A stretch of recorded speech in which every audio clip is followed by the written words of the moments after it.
오늘 본문이 누가복음 21장 5절에서 27절까지 굉장히 길지 않습니까? 긴 본문을 읽으면서 우리는 그것을 느낄 수가 있었어요.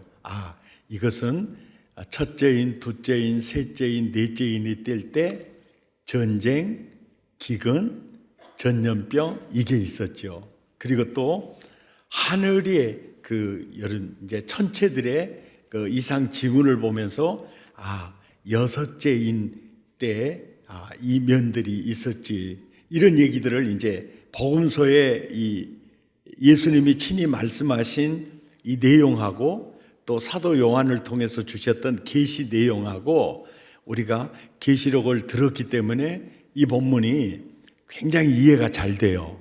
그런데 5절에서 오늘 27절까지 전체를 봤는데, 왜 전체를 봤냐면 이 전체가 아주 중요한데, 이 복음서를 읽으면서 굉장히 이해가 안 돼서 몇 번을 반복해서 이 부분을 읽으셨을 거예요. 뭔가 하나님의 말씀을 사모하는 마음으로 읽었는데 이 말씀이 뭐야?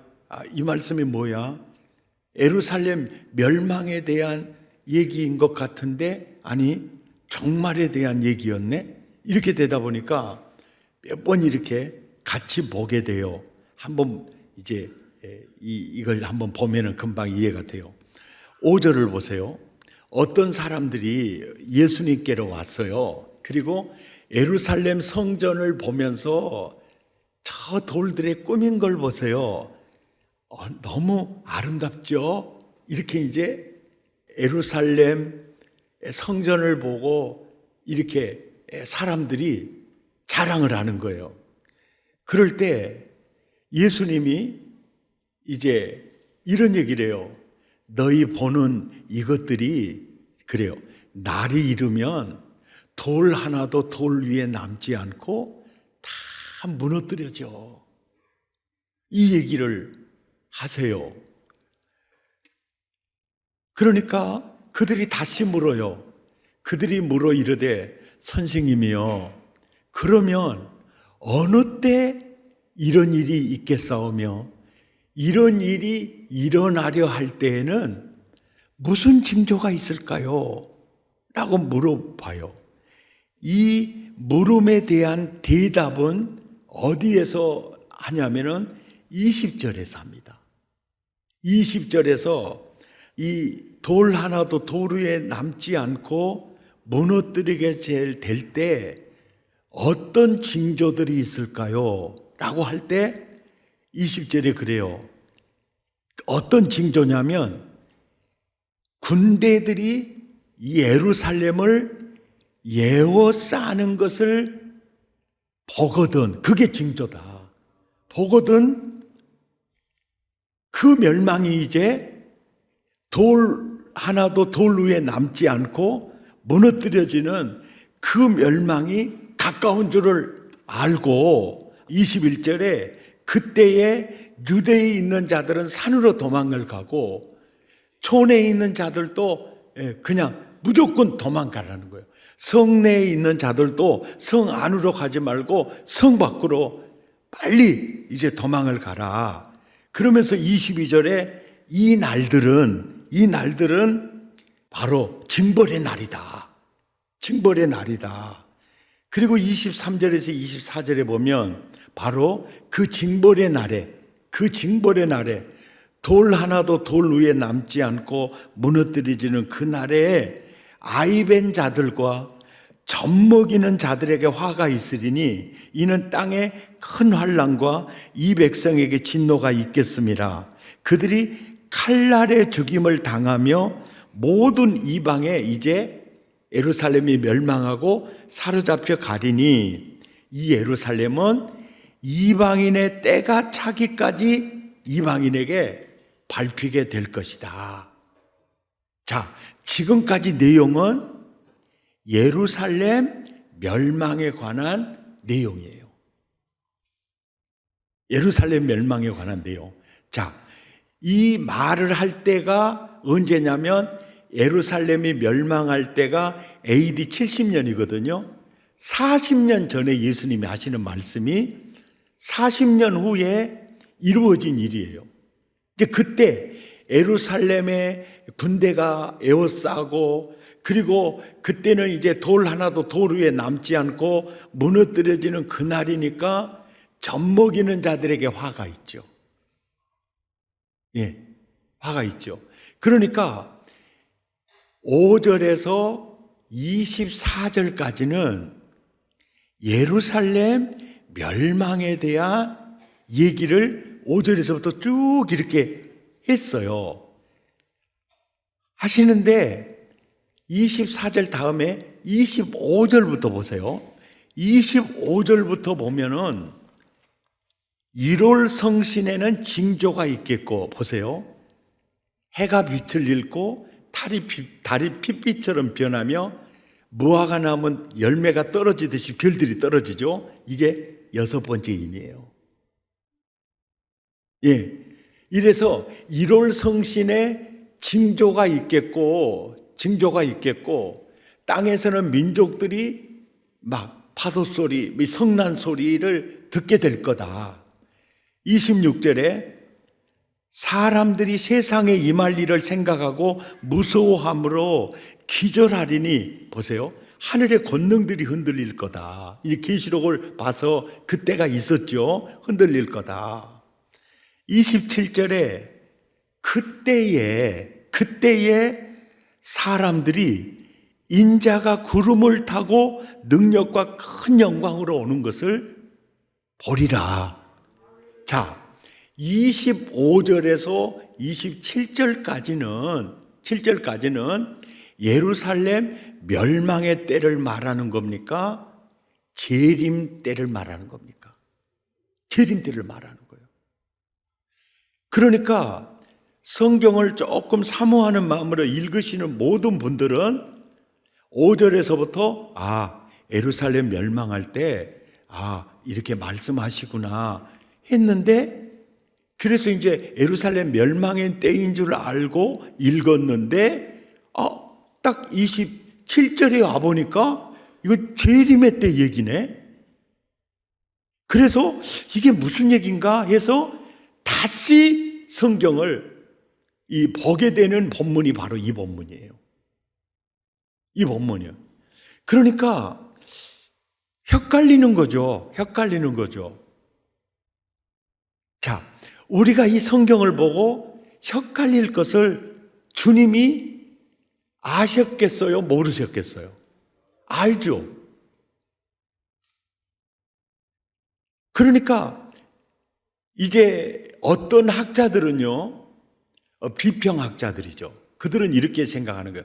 이것은 아마 누가가 성경을 기록하면서 실수했거나 어떤 이게 곁들여야 될 문자나 문장을 빼버린 거 아닌가. 이렇게 이제 해석할 수도 있는데, 이렇게 보면은 안 되는 게 뭐냐면, 이 말씀은 오류가 있다, 없다? 없다는 거죠. 정확한 오류가 없는 하나님의 말씀이라는 거죠. 그러니까 우리가 이 말씀을 이제 받아들일 때 한 번 더 이 본문을 보면 6절을 보세요. 너희 보는 이것들이 날이 이르면, 여기서 이르는 날은 바로 돌 하나도 돌 위에 남지 않는 예루살렘 멸망의 때예요. 그런데 27절에 와보면 그때는 예루살렘 멸망의 때가 아니라 예수님 재림하는 날이에요. 그러니까 주님이 이 성경을 말씀하실 때 예루살렘 멸망하던 날과 예수님이 재림하는 날을 구분하지 않고 한 날로 보고 있다는 거예요. 예수님이. 그래서 왜 이렇게 보실 수가 있나? 왜 이렇게 보실 수가 있나? 생각해 보면 보세요. 우리는 시간 속에 있습니다. 근데 하나님은 시간 밖에서 시간을 보고 있어요. 그러니까 시간을 보는 관점이 이해가 하나님이 보는 것과 우리가 보는 것이 차이가 있어요. 그리고 하나님은 영원이라는 관점에서 시간을 보고요. 우리는 그냥 그 유한 속에서 시간을 봐요. 그래서 하나님이 생각하는 시간 개념하고 우리가 보는 시간 개념하고 한 날을 보는 개념도 같을 수가 없어요. 예를 들면 이래요. 하나님과 우리 사이의 어떤 시간 개념을 이해한다는 것은 마치 하루살이와 사람과의 비교할 수 있어요. 하루살이가 하루를 느끼고 생각하는 거하고요, 인간이 하루를 느끼고 생각하는 건 같을 수 없어요. 그런데 하나님은 지금 어떻게 역사를 보고 계시느냐 하면은 예루살렘 멸망의 날하고 예수님이 재림하는 날을 한 날로 보고 있다는 거예요. 한 날로 보고 있어요. 그러면 우리들이 굉장히 헷갈리는 거죠. 그래도 우리 눈높이에 맞춰서 이 성경을 기록하지 않고 하나님의 눈높이에 맞춰서 이 성경을 기록해 주시는 이유가 있다는 거예요. 기록해 주신 이유가 있다는 거죠. 구약 성경에서는요, 예수님의 초림과 재림을 구분해서 얘기하고 있지 않습니다. 무조건 예수께서 오시면 하나님의 나라가 임할 것이니라. 그러니까 초림과 재림도 같이 보고 있는 거예요. 이 같이 보고 있는 거예요. 그러니까 사막에 샘이 넘쳐 흐르리라. 그리고 사자굴에 어린아이가 손을 넣는 날이 오게 될 거다. 이것이 바로 뭐냐면 예수님의 초림과 예수님의 재림에 이루어질 것을 한 날로 보고 기록한 내용이에요. 이 한 날 개념이에요. 왜 주님은 이렇게 말씀하실까? 왜 이렇게 말씀하실까? 그러니까 하나님이 보실 때는 초림과 재림 사이를 한 날로 보고 있다는 거예요. 한 날로 보고 있어요. 그러면 이렇게 보시고 성경을 기록할 때도 당신의 생각대로 기록하시는 것은 뭐죠? 우리로 하여금 하나님처럼 보라는 개념이죠.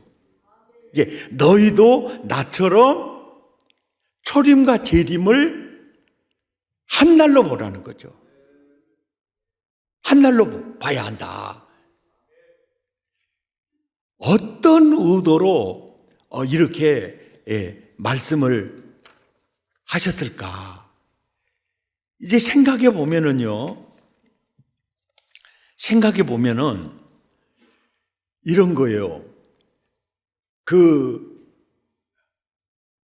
계시록 13장에서 두 증인의 사역 기간이 한때, 두때, 반때, 3년 반 혹은 1260일로 표현을 했죠. 자, 이게 무슨 얘기냐면 성령이 너희에게 임하면 너희가 증인이 되리라 그랬죠. 그러니까 두 증인은 교회 시대예요. 교회 시대. 교회 시대는 초림과 재림 사이예요. 그런데 지금은 2000년이 넘는 시간이 지나왔지 않습니까? 이것을 예수님은 한 날로 보고 있다는 거예요. 왜 그럴까요? 한 날로 보고 계시니까 예수님의 초림과 재림 사이를 사는 모든 그리스도인들, 그리스도의 신부들은 초림과 재림 사이를 한 날로 살기를 원하는 겁니다. 한 날로. 그러니까 앞으로 2000년 있다가 예수님 오실 거야. 이런 개념은 전혀 생각해서는 안 된다는 거예요. 만약에 2000년 뒤에 오시니까 그냥 멀리 오실 주님으로 그렇게 오늘 하루를 살면 안 된다는 거예요. 그러니까 1260일, 한때, 두때, 반때, 3년 반, 그러니까 금방 주님이 오신다라는 정말 의식과 정말 신학을 가지고 살아가기를 원하셨던 거죠. 그래서 계시록 3장 11절에도 주님은 그래요. 항상 그럽니다. 사도 요한 시절에도 주님이 그러세요. 내가 속히 오리니. 계시록 22장 7절에도 내가 속히 오리니. 12절에도 내가 속히 오리니. 20절에도 내가 진실로 어쩝니까? 속히 오리라. 내가 진실로 속히 오리라.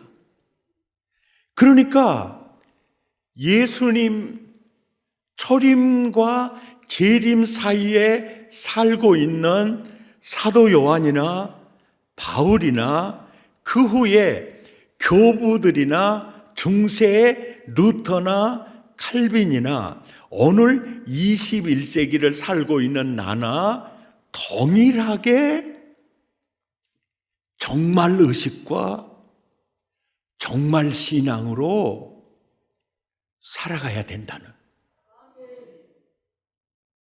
그러니까 우리는 예수님이 보시기에 한날 속에 바울도 칼빈도 우리도 살고 있는 거예요. 그래서 우리는 한날 예수님이 말씀하시는 한날 안에 내가 있고 여러분이 있는 겁니다. 그러니까 우리는 한날을 사는 것처럼 일생을 사는 거예요. 한날을 성공하면 일생을 성공하게 돼요. 그래서 우리 주님이 양식을 구할 때도 일용할 양식을 구하라고 그래요. 그리고 내일 일을 위하여 염려하지 말라. 한날 괴로움은 그날의 족하니라. 이런 말씀을 쓰고 있는 거예요. 한날 개념. 그래서 이 말씀은 예수님은 초림과 재림을 한날로 보고 있고요. 그 사이를 사는 나와 여러분이 사는 우리들도 주님이 그 눈으로 한날을 보기를 원하는 거죠. 그리고 속히 오리라 하신 그분을 기다리고 사는 거죠. 아멘입니까? 그걸 기다리고 사는 거죠. 그러니까 이 정말 신앙, 이게 정말 의식, 이 신앙을 꼭 가지고 살아야 될 아주 중요한 이유는요, 세상에 마음 뺏기지 말라는 개념이고요. 세상에 마음을 너무 두고 살지 말라는 말이고요. 그리고 예수님이 언제 구름을 타고 오시든지 간에 버선발로 그분을 맞을 자세로 살아가라는 것이고, 그래서 우리 모두의 정말은요, 하나는 낙원에서 주님이 부르는 정말이 있어요. 주님이 나를 부르면 그냥 미련 없이 아멘, 이 날을 기다렸어요. 아멘.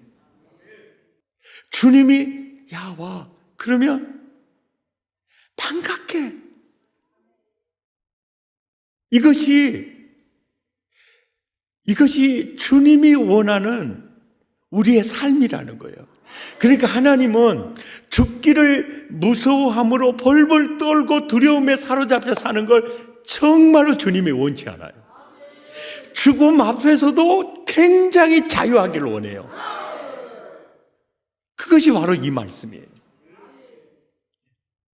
이어령 박사님이 한국의 지성의 대표적인 인물이죠. 그 정말 난 그분의 글을 보면 천재적이라고 생각이 돼요. 그리고 그분은 지성 이외의 세계는 인정하지 않아요. 어떤 초자연적, 어떤 영적, 이건 전혀. 그분이 연구했던 개발했던 그 지성의 세계 이외에는, 그리고 그분의 그 지성의 지평은 정말 놀라웠어요. 그런데 하나님이 그 영혼 구원하려고 손자를 통해서요. 손자 예쁘지 않은 사람 없잖아요. 그런데 그 손자가 태어났을 때 그렇게 예뻤고 공부도 그렇게 잘했어요. 그런데 걔가 불치병에 들어서 죽어져 갈 때, 그때 자기도 모르는 순간에 나오는 하나님이 살아계시다며, 그러면서 영적인 눈이 열려요. 그래서 손자의 죽음을 통해서 그가 하나님을 만났고, 그리고 그의 딸 미나의 암의 투병을 통해서 하나님과 굉장히 깊어져요. 그리고 딸과 손자가 가 있는 천국을 생각하면서 하루하루를 살다가 어젠가 그제 낙원을 이민을 가셨어요. 그때 예수님, 저 할 일이 조금 더 있어요. 저 며칠만 있다 가면 안 될까요? 라고 막 그렇게 말하지는 않았겠죠. 만약에 아직도 세상에 뭔가 미련이 남아서 그런 얘기를 만약에 했다면 예수님이 뭐라고 했겠어요? 손자가 할아버지 너무 보고 싶어 한다.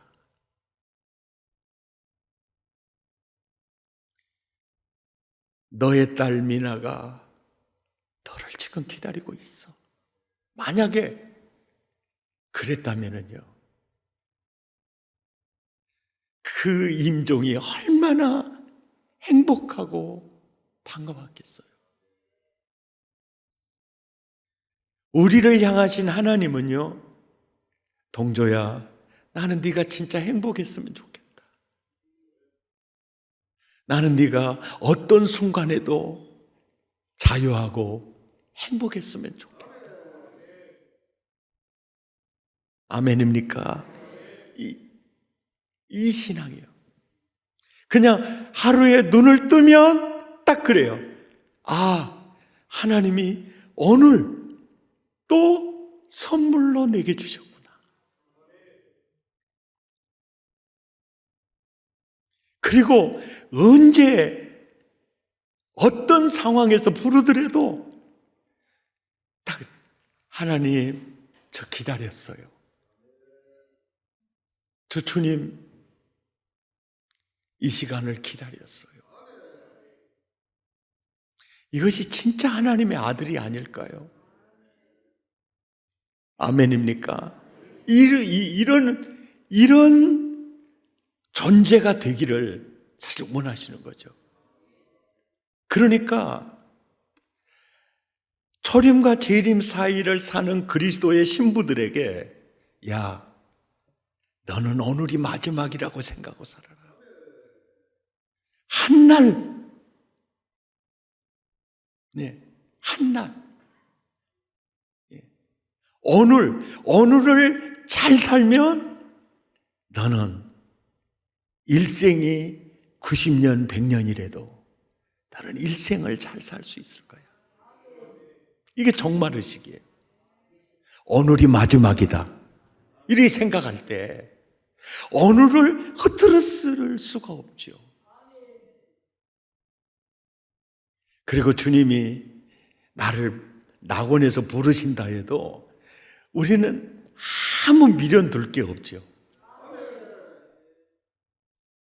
아멘입니까? 그래, 이 말씀은 지금 그러거든요. 예루살렘 멸망은 AD 70년에 이미 이루어진 사건이에요. 그리고 예수님은 아직 안 오셨어요. 그 사이에 지금 우리가 살고 있는 겁니다. 이 사이에 사는 사람이 1세기를 살든 2세기를 살든 10세기를 살든 21세기를 살든 정말 의식으로 정말 신앙으로 살아라.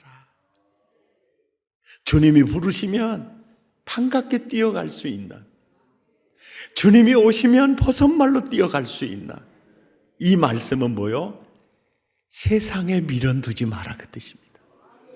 세상의 마음 뺏기지 마라 그 뜻입니다.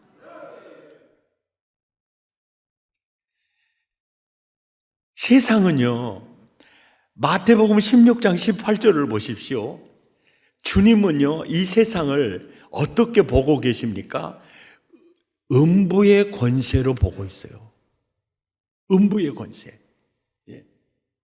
예수님은요, 세상을요, 음부의 권세라고 얘기해요. 그리고 골로새서 1장 13절에는요, 세상을요, 흑암의 권세라고 그럽니다. 우리가 거기서 건진받은 거예요. 그리고 이사야 9장 2절에는요, 바로 세상을요, 흑암이라고 말하고 사망의 그늘진 땅이라고 말합니다. 그리고 우리가 계시록 강해를 들어서 알죠? 세상은요, 계시록 17장에서 멸망하는 음녀입니다. 그리고 계시록 18장에서 무너졌도다 큰 성 바벨론이요, 바로 그것이 세상입니다. 그러니까 그 세상에 어떤 미련도 둘 게 없는 거예요. 아멘이죠. 이게 그래서 정말 의식 놓치면 안 된다는 거예요. 언제든 주님 부르면 반갑게 맞이할 수 있어요. 아멘. 이 정말 신앙이에요. 이 세상은 나그네 길, 나는 다만 나그네. 믿습니까? 나의 집은 저 하늘 저 너머 있고 천사들은 하늘에서 난로라고 부르니 나는요, 이 땅에 있을 마음 없어요. 우리 함께 찬양하십시다.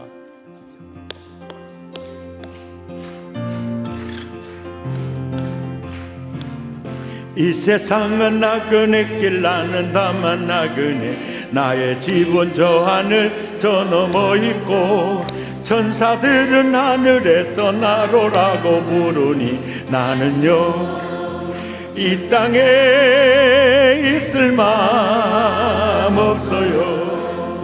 이 세상 나의 집은 아니요, 우리 구주 머지않아 다시 오실 때 천사들은 하늘에서 나로라고 부르니 나는요, 이 땅에 있을 마음 없어요. 이 세상은 고독한 숨새는 세상, 나의 주님 의지할 것밖에 없어요. 전한 몸이 남아 싸우며 가리라. 이 세상 나의 집은 아니요, 우리 구주 머지않아 다시 오실 때 천사들 하늘에서 나오라고 부르니 나는요, 이 땅에 있을 마음 없어요. 이 세상은 어젯밤의 꿈과 같은 점막히, 그 기쁨은 저마다 물거품 같고 해 아래서 바람 잡는 것과 같이 헛되니 나는요, 주님만 섬기고 살래요. 이 세상 나의 집은 아니요 우리 구주 머지않아 다시 오실래. 천사들은 하늘에서 나로라고 부르니 나는요 이 땅에 있을 마음 없어요.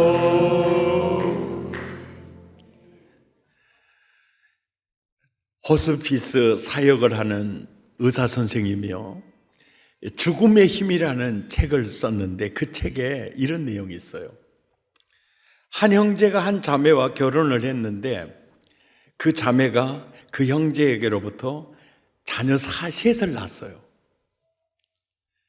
그리고 그 셋을 키우느라고 정말 정신없이 지낼 때 그 남편은 다른 여자 만나서 집을 떠나가 버리고 말았어요.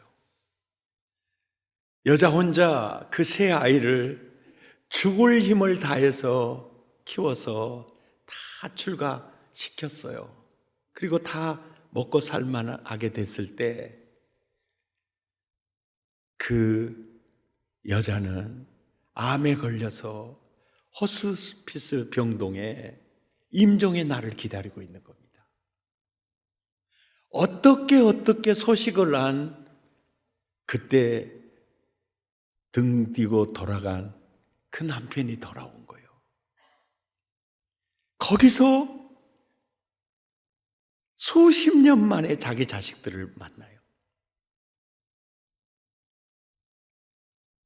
그런데 그 의사가 생각을 할 때 이거를 어떻게 남편으로 여길 수 없겠다. 이건 원수 중에 원수다. 이런 생각이 드는데 임종을 앞둔 그 아내는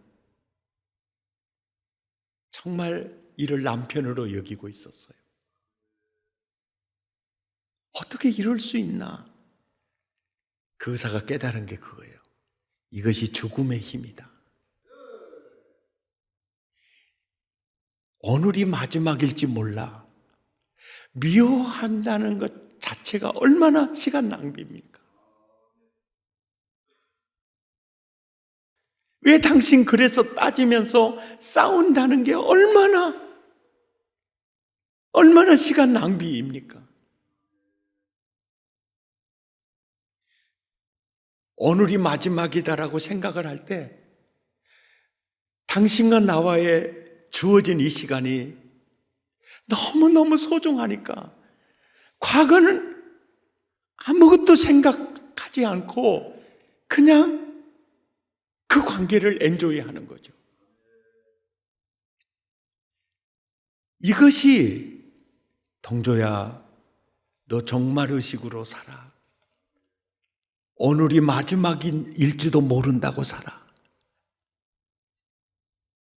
이 오늘 이 순간이 저 사람하고 마지막일지 모른다고 생각하고 살아. 그러면 최상의 가치를 선택할 수 있어요. 아멘입니까? 선택할 수 있어요.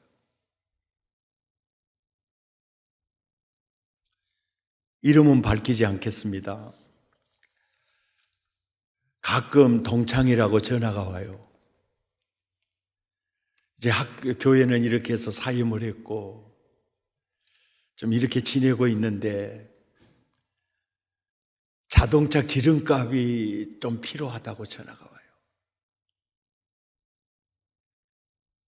내가 알기로는 그 목사님 딸은 교사고 또 아들은 그 공무원이에요. 그런데 아니 자식들한테 주라 그러지 왜 나한테 전화해? 이제 그런 생각이 들어요. 근데 설교를 또 지금 내가 이 설교하고 있잖아요. 그러면 외면할 수 없는 거죠. 예. 오늘이 마지막이라고 생각할 때 다시는 그 기회가 오지 않을지도 모른다는 거죠. 그러니까 이 정말 의식과 정말 신앙이 우리의 삶을 굉장히 자유롭게 하면서도 굉장히 가치 있게 만들어줘요. 그러니까 일생을 주님은 한 날로 보는 거예요. 그래서 한 날을 잘 살면 일생을 잘 살 수가 있어요. 그런데 이런 종말 의식을 우리 그리스도의 제자들과 신부들이 가지고 살라고 이 말씀을 하시는 것은 너 하루하루를 엔조이 하라는 거예요. 하루하루를 천국으로 엔조이 하라는 거죠. 구제하는 것도 엔조이 하는 거고요. 또 오늘이 마지막일지 몰라 생각할 때 진지하게 복음을 전할 수도 있죠. 아멘입니까? 복음을 전할 수 있어요. 그리고 오늘이 마지막일지 몰라 이 종말의식을 가지고 살면요, 비교의식 자체가 사라져버려요. 완전히 사라져버려요. 예, 오늘 지나가잖아요. 한 날이 지나간다, 일생이 지나간다, 똑같은 얘기예요. 그러면 내가 얼마나 넓은 데서 살고 있느냐, 얼마나 좁은 데서 살고 있느냐, 아무 비교할 게 없어져요. 근데 중요한 거는요, 내가 지금 사는 처지가 너무 힘들어. 빚져 있고 이자 갚아야 되고 또 자녀들에게 시달리면서 살아요. 그러면요, 세상에 대한 미련이 거의 많이 떨어진 상태예요. 예, 거의 떨어진 상태예요. 무슨 얘기인지 아시겠죠? 그런데 세상살이가 너무 좋아. 집도 좋고 모든 게 좋아. 그분들은요, 더 기도해야 되고요, 더 성경 받아야 돼요. 왜요? 나도 모르는 순간에요, 음녀, 음부의 권세, 흑암, 세상에요, 우리의 마음을 자꾸 줄 수가 있습니다. 이해가 되시죠?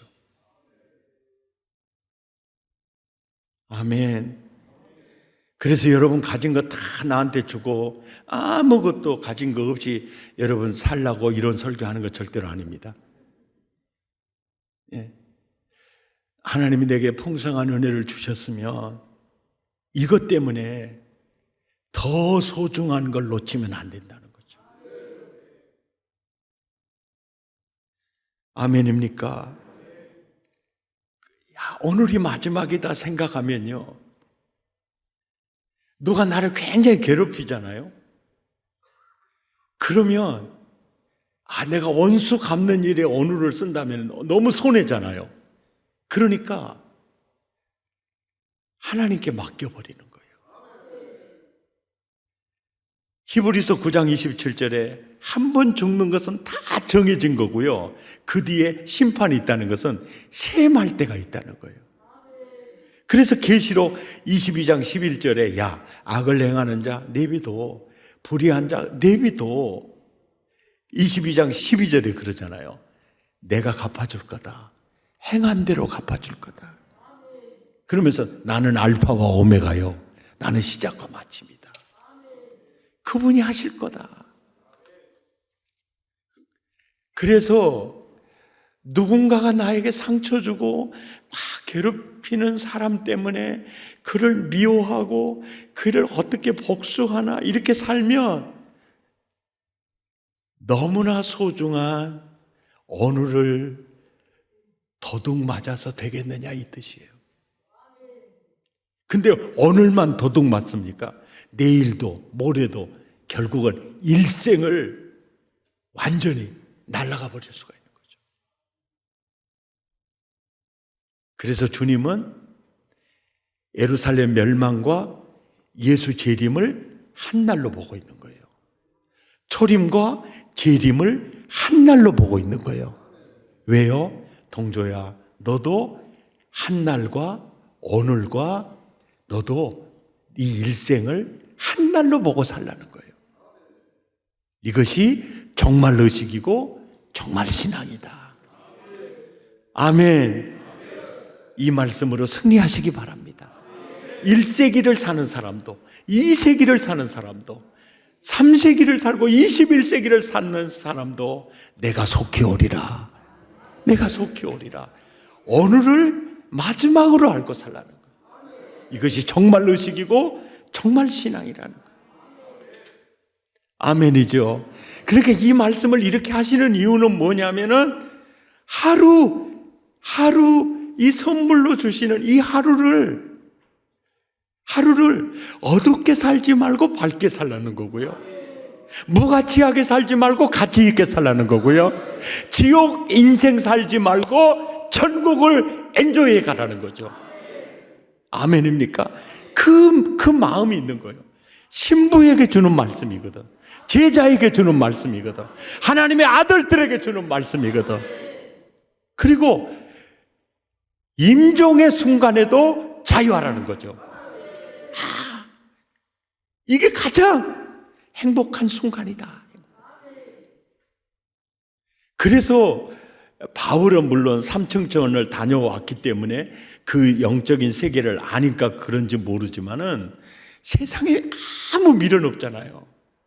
차라리 몸을 떠나 그리스도와 함께 거하는 게 나를 위해서는 더 좋은데 내가 육신의 장막에 있는 게 너희를 위해서는 정말 더 필요하다. 정확한 얘기를 하고 있는 거죠. 그러면서 그는 결혼한 적 없죠. 자식도 없죠. 아무것도 없어도요. 그는 너무너무 자유하잖아요. 이게 뭡니까? 이것이 바로 내 아들의 라이프 스타일이다. 이것이 그리스도의 신부의 라이프 스타일이더라. 세상에 있던 낙원에 있던 너는 천국이다 이 말이죠. 하나님의 아들이다 이 말이죠. 아멘입니까? 아들이다. 한국 초대교회 성도님들은요 정말 주님의 재림을 거대하면서 살았습니다. 그래서 주님 거대가가 있어요. 손양원 목사님이 만든 노래인데요. 우리 함께 찬양하십시다. 낮에나 밤에나 눈물 머금고 내 주님 오시기만 고대합니다. 가실 때 다시 오마 하신 예수님, 오 주여 언제나 오시렵니까?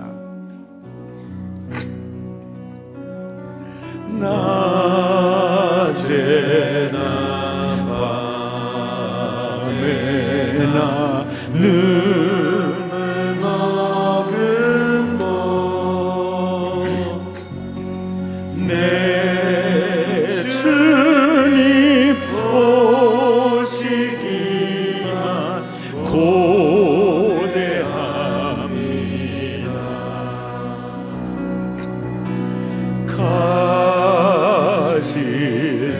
가실 때 다시 오마 하신 예수님, 오 주여 오 주여 언제나 오시렵니까?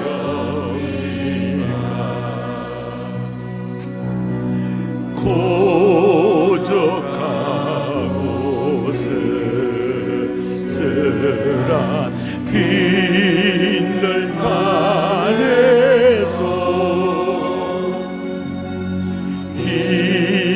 희미한 등불만 밝히어 놓고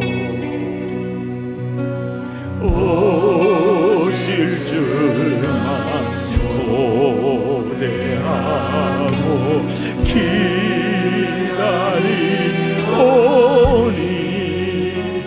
오 주여 오 주여 언제나 오시렵니까?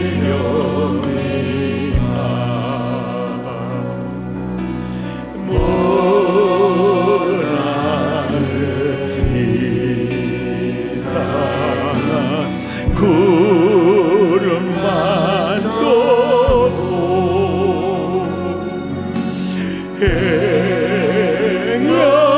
행여나네 주님 오시는 날에 머리 들고 멀리 멀리 바라보는 말 오 주여 오 주여 언제나 오시려니까 내 주님 내 주님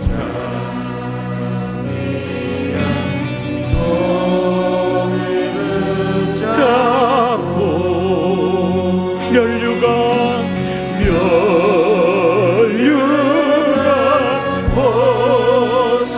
벗어들고 찬송 부르며 주님 계신 그곳에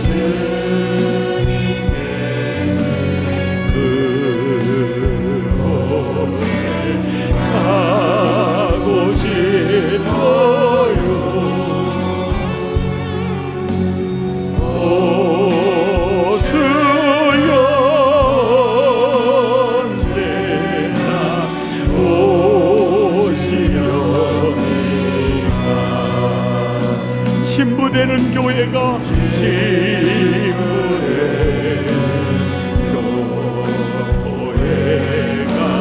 긴 옷을 입고 긴 준비 다해 놓고 기다리오니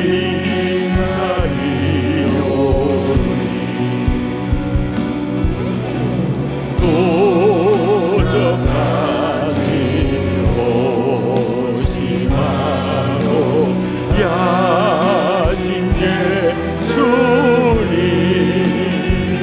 오 주여 오 주여 언제나 오시려니까 천년을 하루같이 천년을 하루같이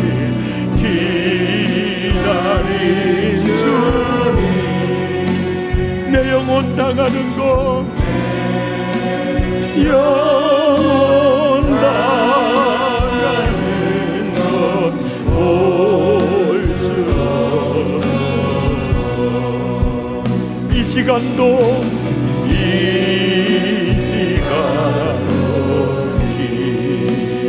기다리고 계신 내 주님 오 주여 주여 이 시간에 오시옵소서 우리 두 주먹을 불끈 쥐고 주여 정말 의식으로 살기 원합니다. 정말 신앙으로 살기 원합니다. 오늘을 하나님이 주신 선물 오늘을 가장 행복하게 엔조이하기 원합니다. 가장 가치 있게 쓰여지기를 원합니다. 정말 의식 정말 신앙 내게 허락해 주옵소서. 하루를 일생처럼 생각하며 살게 하옵소서. 마음을 토하고 입술을 열어 우리 함께 기도합니다. 주여 귀한 말씀을 우리에게 깨우쳐 주시니 감사합니다. 이 성경을 보는 눈을 열어주시고 깨닫는 은혜를 허락하시고 동조야 나는 초림과 재림을 한 날로 본다. 너도 오늘과 너의 일생을 한 날로 봐. 오늘이 중요한 거야. 오늘이 중요한 거야. 미워하기보다 사랑하며 살고 하나님 가치 있게 살아가는 거야. 오 주여 오 주여 오 주여 오 주여 오 주여 오 주여 아버지 오 오 주여